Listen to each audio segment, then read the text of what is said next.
Well, it's just me, myself, and I on a hike on what is officially my second day of semi-retirement.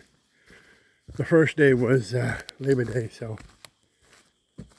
I don't count that. So today, I got out at noontime. I'm only working 8 to noon. Christine doesn't need me today for any help with the little people.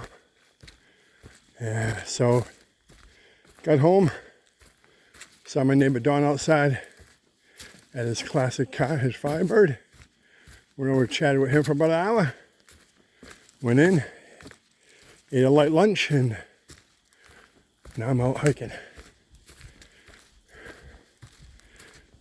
You know what I say, if you got woods in the area, go for it. Hiking, biking, walking, camping, picnicking, whatever. Get out and enjoy. Woo! Yeah, baby. Hey, watch where you're going.